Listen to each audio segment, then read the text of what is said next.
ಎಲ್ಲರಿಗೂ ನಮಸ್ಕಾರ.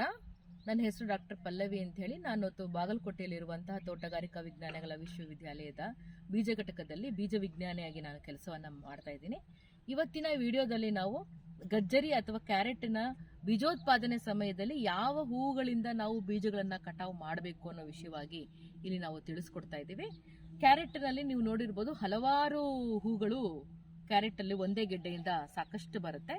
ಅದರಲ್ಲಿ ನಾವು ಮುಖ್ಯವಾಗಿ ನೀವು ಗಮನಿಸಬಹುದು, ಇಲ್ಲಿ ಇದು ಮೊದಲನೇದು, ಅಂದ್ರೆ ಇದು ಮೊದಲನೇದಾಗಿ ಬರುವಂತಹ ಹೂವಾಗಿರುತ್ತೆ. ಇದನ್ನ ನಾವು ಕಿಂಗ್ ಅಂಬೆಲ್ ಅಂತೀವಿ, ಅಥವಾ ನಾವು ರಾಜ ಹೂವು ಅಂತ ಕೂಡ ನಾವು ಇದನ್ನ ಕರಿಬಹುದು. ಇದು ಮುಖ್ಯದ ಮೇನ್ ಸ್ಟೆಮ್, ಏನು ಮುಖ್ಯ ಕಾಂಡ ಇರುತ್ತಲ್ಲ, ಅದರಿಂದ ಬರುವಂತಹ ಹೂವು ಇದಾಗಿರುತ್ತೆ.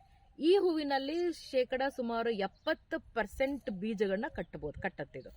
ಅಂದ್ರೆ ಸುಮಾರು ಇದರಲ್ಲಿ 70% ಬೀಜಗಳನ್ನ ನಾವು ಉತ್ತಮ ಗುಣಮಟ್ಟದ ಬೀಜಗಳನ್ನ ನಾವು ಇದರಲ್ಲಿ ಕಟಾವು ಮಾಡಬಹುದು. ತದನಂತರ ಬರುವಂತದ್ದು ನಾವೇನ್ ಹೇಳ್ತೀವಿ, ಕ್ವೀನ್ ಅಂಬೆಲ್ ಅಂತೀವಿ, ಅಥವಾ ನಾವು ರಾಣಿ ಹೂವು ಅಂತ ಕೂಡ ಕರಿಬಹುದು. ನೋಡಿ, ಇದು ರಾಣಿ ಹೂವು ಆಗಿರುತ್ತೆ. ನೋಡಿ, ಇದರಲ್ಲಿ ಮೇನ್ ಸ್ಟೆಮ್ ಇಂದ ಬರುವಂತದ್ದು ಎರಡನೇದು, ಸೆಕೆಂಡರಿ ಫ್ಲವರ್ಸ್ ಅಂತ ಕರಿಬಹುದು, ಅಥವಾ ಕ್ವೀನ್ ಅಂಬೆಲ್ ಅಥವಾ ರಾಣಿ ಹೂವು ಅಂತ ಕರಿತೀವಿ. ಇದು ನೀವು ನೋಡೋದಾದ್ರೆ ಕಿಂಗ್ ಅಂಬೆಲ್ ಅಥವಾ ರಾಜ ಹೂವಿಗಿಂತ ಸ್ವಲ್ಪ ಚಿಕ್ಕದಾಗಿರುತ್ತೆ, ಮತ್ತೆ ತುಂಬಾ ಲೇಟ್ ಆಗೂ ಕೂಡ ಬಿಡುತ್ತೆ. ಸ್ವಲ್ಪ ತಡವಾಗಿ ಹೂವನ್ನ ಹರಳಿಸುತ್ತೆ. ಇದರಲ್ಲಿ ಸುಮಾರು ನಮಗೆ ಬರೀ ಕೇವಲ 30% ಅಷ್ಟು ಬೀಜಗಳನ್ನ ಮಾತ್ರ ಇದರಲ್ಲಿ ಗುಣಮಟ್ಟದ ಬೀಜಗಳು ನಮಗೆ ಈ ಹೂವಿಂದ ಅಂದ್ರೆ ಕ್ವೀನ್ ಅಂಬೆಲ್ಸ್ ಅಲ್ಲಿ ಸಿಗುತ್ತೆ. ತದನಂತರ ಬರುವಂತಹ ಟರ್ಷರಿ ಅಂಬೆಲ್ಸ್ ಅಂದ್ರೆ ಮೂರನೇ ಸ್ಟೆಮ್. ನೋಡಿ, ಇವಾಗ ಕ್ವೀನ್ ಅಂಬೆಲ್ ಇದರಲ್ಲಿ ಬರುವಂತ ಕೂಡ ಸಣ್ಣ ಸಣ್ಣ ಚಿಕ್ಕ ಚಿಕ್ಕ ಹೂಗಳು ಬರುತ್ತೆ. ಇದರಲ್ಲಿ ನಮಗೆ ಯಾವುದೇ ರೀತಿಯಾದಂತಹ ಗುಣಮಟ್ಟದ ಬೀಜಗಳು ಬರೋದಿಲ್ಲ. ಇದು ನಮಗೆ ಕೇವಲ ಪರಾಗಸ್ಪರ್ಶಕ್ಕೆ ಬೇಕಾಗಿರುವಂತಹ ಪರಾಗರೇಣುವನ್ನ ಮಾತ್ರ ಕೊಡುವಂತ ಹೂಗಳು. ಇದರಲ್ಲಿ ನಮಗೆ ಗುಣಮಟ್ಟ ಬೀಜಗಳು ಬರೋದಿಲ್ಲ, ಅಥವಾ ಬೀಜಗಳು ಕಟ್ಟಿದ್ರು ಕೂಡ ಅವುಗಳಲ್ಲಿ ನಾವು ಏನಂತೀವಿ, ಮೊಳಕೆ ಪ್ರಮಾಣ ತೀರಾ ಕಡಿಮೆ ಇರುತ್ತೆ, ಆಲ್ಮೋಸ್ಟ್ 0 ಅಂತಾನೆ ಹೇಳ್ಬೋದು. ಸೊ ಹಾಗಾಗಿ ಬೀಜ ಶೇಖರಣೆಗಾರರು ಅಥವಾ ಬೀಜ ಬೆಳೆಗಾರರು ಏನ್ ಮಾಡಬೇಕು ಅಂತ ಹೇಳಿದ್ರೆ, ನಾವು ಕ್ಯಾರೆಟ್ ನಲ್ಲಿ ಬೀಜಗಳನ್ನ ಕಟಾವು ಮಾಡುವಾಗ ಮೊದಲನೇದಾಗಿ ಎಲ್ಲೆಲ್ಲಿ ನಮಗೆ ಈ ರಾಜ ಹೂವು ಅಂತ ಬಂದಿರುತ್ತೆ ಅಥವಾ ಕಿಂಗ್ ಅಂಬೆಲ್ ಅಂತ ಬಂದಿರುತ್ತೆ, ಇದನ್ನ ಮಾತ್ರ ಮೊದಲು ನಾವು ಕಟಾವು ಮಾಡ್ಕೋಬೇಕು.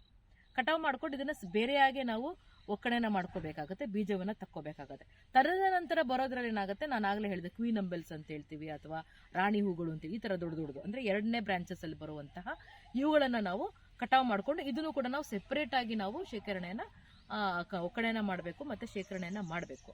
ಈಗ ಇನ್ನು ಮೊಳಕೆವಾರು ಶೇಕಡವಾರುನಲ್ಲಿ ಹೇಳೋದಾದ್ರೆ, ಈ ಕಿಂಗ್ ಅಂಬೆಲ್ ಅಥವಾ ರಾಜ ಹೂಗಳಲ್ಲಿ ನಮಗೆ 70% ಮೊಳಕೆ ಕಟ್ಟಿದ್ರು, 70% ಬೀಜ ಕಟ್ಟು ನಮಗೆ ಇದರಲ್ಲಿ ಸುಮಾರು ಒಂದು 90 ರಿಂದ 95% ಜರ್ಮಿನೇಷನ್ ಅಥವಾ ಮೊಳಕೆ ಪ್ರಮಾಣವನ್ನು ನಾವು ಇದರಲ್ಲಿ ಪಡಿಬಹುದು. ಇದರಲ್ಲಿ ನಮಗೆ ಕೇವಲ 30% ಅಷ್ಟೇ ನಮಗೆ ಗುಣಮಟ್ಟ ಬೀಜಗಳ ಸಿಗುತ್ತೆ. ಇದರಲ್ಲಿ ನಮಗೆ 80% ಅಷ್ಟು ಮೊಳಕೆ ಪ್ರಮಾಣವನ್ನ ನಾವು ಪಡಿಬಹುದು.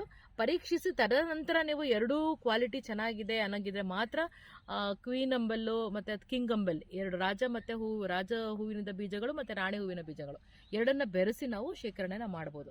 ಅಥವಾ ನಾನು 1 ವರ್ಷ 2 ವರ್ಷ ನಾನು ಶೇಖರಣೆ ಮಾಡಬೇಕು ಅಂತ ಹೇಳಿದ್ರೆ, ಕೇವಲ ನಾವು ಈ ಕಿಂಗ್ ಅಂಬೆಲ್ ಅಥವಾ ರಾಜ ಹೂಗಳಿಂದ ಬಂದಂತಹ ಬೀಜಗಳನ್ನ ಕಟಾವು ಮಾಡ್ಕೊಂಡು ಇದನ್ನ ಮಾತ್ರ ನಾವು ಶೇಖರಣೆ ಮಾಡೋದ್ರಿಂದ ಸುಮಾರು ಒಂದು 2 ವರ್ಷ 3 ವರ್ಷ ಕೂಡ ಯಾವುದೇ ರೀತಿಯಾದಂತಹ ಒಂದು ತೊಂದರೆ ಇಲ್ಲದೆ ನಾವು ಬೀಜಗಳನ್ನ ಶೇಖರಣೆ ಮಾಡಬಹುದು. ಸೊ ಹಾಗಾಗಿ ಯಾರ್ಯಾರು ನಾವು ಗಜ್ಜರಿಯಲ್ಲಿ ಬೀಜೋತ್ಪಾದನೆಯನ್ನ ಮಾಡ್ತಾ ಇದೀವಿ, ಈ ವಿಷಯವನ್ನ ನಾವು ತಿಳ್ಕೊಳ್ಳೋದು ಬಹಳ ಅಗತ್ಯ ಇದೆ. ಇದರಿಂದ ಈ ವಿಷಯ ತಿಳ್ಕೊಂಡು ಅದರ ತಕ್ಕ ಹಾಗೆ ನಾವು ಬೀಜಗಳನ್ನ ಕಟಾವು ಮಾಡೋದಾದ್ರೆ ಒಂದು ಗುಣಮಟ್ಟವಾದ ಬೀಜಗಳನ್ನ ನಾವು ಪಡಿಬಹುದಾಗಿದೆ.